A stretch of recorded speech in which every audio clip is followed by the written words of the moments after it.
Hello dear students, welcome to Modern Institute of Pharmaceutical Sciences. Myself Ashok Costa, Associate Professor to the Modern Institute. Today in this video lecture, we will discuss about suspensions. Let us start. Suspensions. They are being classified as a preparation containing finely divided drug particles distributed somewhat uniformly throughout a vehicle in which a drug exhibit a minimum degree of solubility. Basically suspensions comes under the category of coarse dispersion. Coarse dispersions are being classified into two categories, it is suspensions and emulsions. So today we are discussing about suspension. In other words, we can also say that suspensions are the biphasic liquid dosage forms which may contain a two-phasic system, that is one phase composed of insoluble solid materials and second one is liquid materials. Here the particle range size between 0.5 to 5 micron. Suspensions may be used orally, parenterally and externally. They are chemically stable than solutions.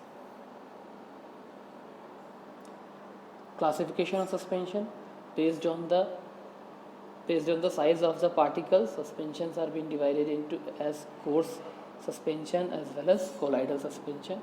Coarse suspension, where the particle size range is greater than 1 micrometer, then the suspensions are being classified as coarse suspension, whereas when the particle size is less than 1 micrometer, then the suspension are being termed as colloidal suspension. Based on the electrokinetic nature of the solid particles, suspension are then further be divided as flocculated suspension as well as deflocculated suspension. The basic difference between flocculated and deflocculated suspension are that in flocculated suspension the particles form floccles and aggregates which tend them to settle rapidly, whereas in case of deflocculated suspension the particles are being separated individually and the rate of sedimentation is low. What are the reasons behind the formulation of suspension? The patient who are having trouble in swallowing the medication, that is solid dosage forms, can preferably choose suspension over them. There is a faster rate of dissolution and absorption of the drug as compared to other dosage forms. They are more the drug which are more stable in suspension formulation as compared to solution formulation can be given by this route. The phase inversion, that is conversion of solid to liquid, can be done from by the use of suspensions. Many bitter drugs such as example chloramphenicol can be given by this route to make them more agreeable to the patient. What are the properties of a good suspension? Suspension should settle slowly and should be readily redispersed upon mild shaking. The suspension should be pourable. It should easily come out from the syringe if the suspension is being given parenterally.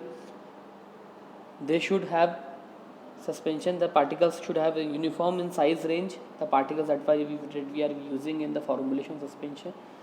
It should give a good texture to the preparation, so that the patient compliance is maximum achieved from these preparations. Now the more classification for a suspension based on the general class, that is either it was taken orally, then the oral suspensions are the example for paracetamol suspension.